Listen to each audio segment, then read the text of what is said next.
मसीही एक साधारण व्यक्ति नहीं है। साधारण जीवन जीना अस्वीकार्य है, जिसे स्वीकार नहीं किया जा सकता। आपको पवित्र आत्मा के अभिषेक में रहना चाहिए, हर दिन और हर दिन।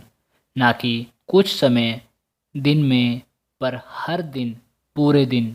हो सकता है कि आप पूरे दिन अभिषेक को महसूस न करें, पर आप पवित्र आत्मा के प्रति सचेत रहेंगे, क्योंकि वह आप में रहता है। कोई है जो आपके साथ रहता है। आप समझते हैं वह आपके अंदर है और आपसे बोलता है। इसलिए वह कहता है, पवित्र आत्मा के साथ सहभागिता करो। यह सहभागिता है पवित्र आत्मा के साथ बात करने के लिए। परमेश्वर की महिमा हो। कहो, मैं कभी साधारण नहीं होऊंगा। मैं कभी साधारण नहीं होऊंगा, क्योंकि मैं अलौकिक हूँ। मैं परमेश्वर से पैदा हुआ हूँ। मेरे पास परमेश्वर की प्रवृत्ति है, स्वभाव है। हाँ, मेरे पास परमेश्वर का स्वभाव है। आपके अंदर परमेश्वर की आग लगा दी गई है। उसे बलने दो। हालेलुया। उसे जलने दो। उसे जलने दो। उसे बलने दो। हाँ, उसे जलने दो। पवित्र आत्मा की आग को अपनी ज़िंदगी में जलने दो। साधारण बनने से इनकार करो। घटिया होने से इनकार कर दो। सामान्य बनने से इनकार कर दो।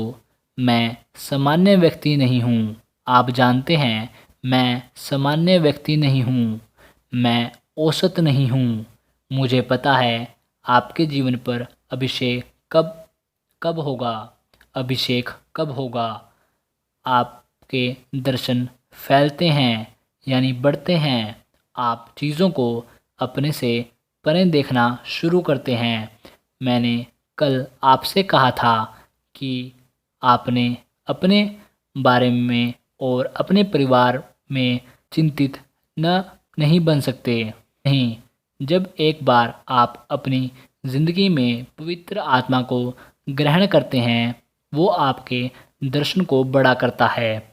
वो आपके दर्शन को बड़ा करता है, और शहर आपके लिए छोटा बन जाता है, और देश आपके लिए छोटा बन जाता है। दुनिया आपके लिए छोटी बन जाती है। सोचिए, अगर आप अभी चालू हैं उसे करने के लिए जो परमेश्वर आपको करने के लिए कह रहा है, आप क्या सोचते हैं कि 5 साल के समय में क्या होगा? अगर आपके पास 5 साल का उद्देश्य होता, बढ़ने के लिए 5 साल में आप अति उत्तम से भी बढ़कर होंगे। पर अगर आप कुछ नहीं करते, 5 साल तक इंतज़ार करें, आप एक शुरुआत करने वाले, हकलाने वाले होंगे। 5 साल के समय में मेरे पास जो फ़ायदे हैं, उनमें से एक है, मैंने बहुत जल्दी शुरुआत कर दी। मैंने बहुत जल्दी शुरू कर दिया। बहुत कम समय बर्बाद किए। मैंने जल्दी शुरुआत की, इसलिए मैंने सालों को अभ्यास के लिए लगा दिया, परमेश्वर के साथ चलते हुए।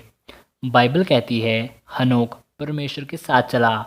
तो आप परमेश्वर के साथ चल सकते हैं। परमेश्वर के साथ चलें। अगर आप अब शुरू करते हैं, 5 साल के समय में आपको परमेश्वर के साथ चलने का और 5 साल मिल गए हैं। 10 साल परमेश्वर के साथ चलने के, ये महत्वपूर्ण है।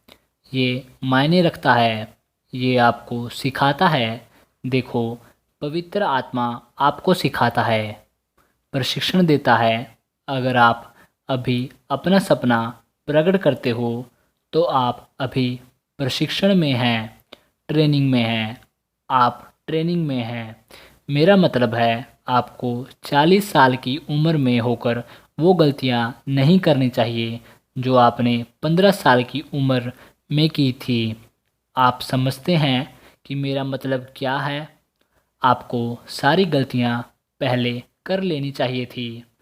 ये अस्वीकारात्मक, या अस्वीकार योग्य है कि आप अपनी ज़िंदगी की निश्चित उम्र में आकर गलतियां कर रहे हो। परमेश्वर के शब्द का पालन करते हुए और अभ्यास के द्वारा अभी गलतियां कर लो और सही करो, निर्देशित करो और रास्ते को सही करो मसीह में।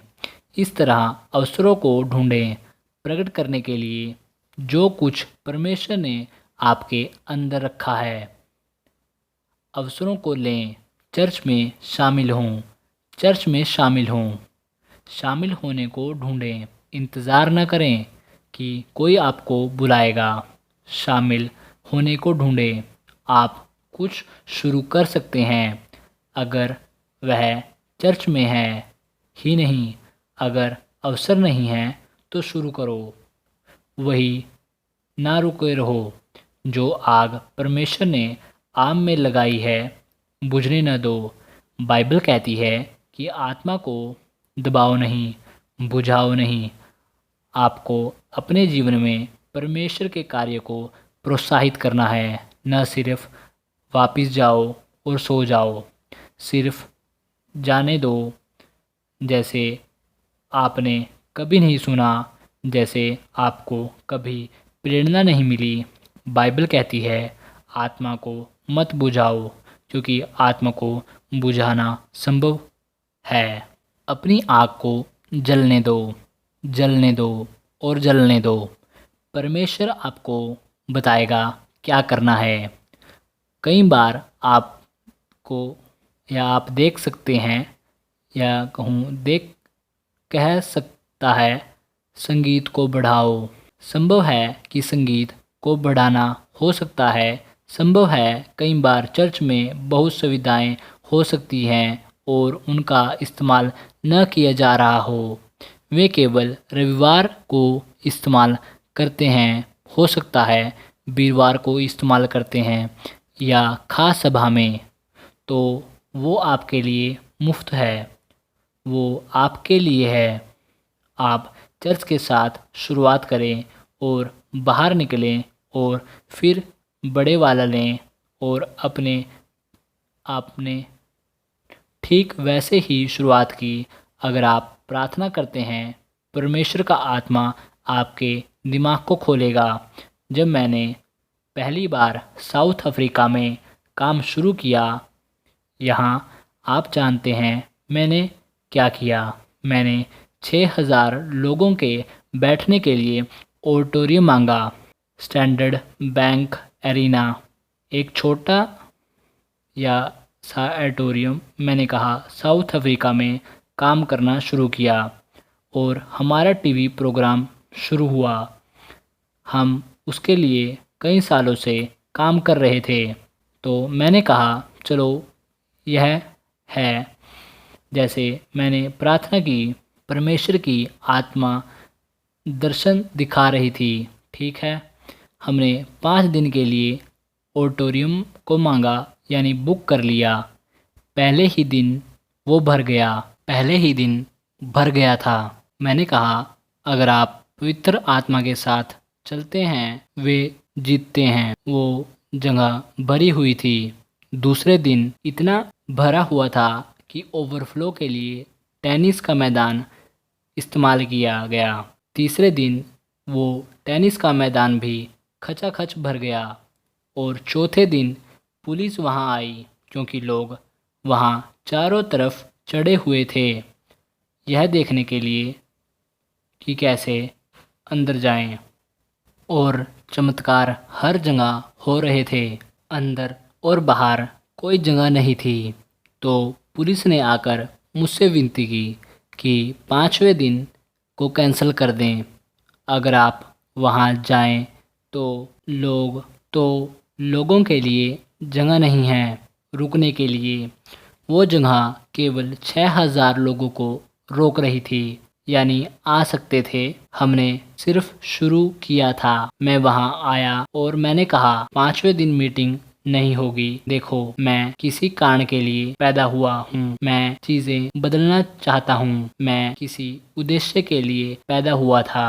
मैं चीजें बदलने जा रहा हूँ। परमेश्वर की आत्मा के द्वारा मैं चीज़ों को हाई लेवल पर लेकर जा रहा हूँ।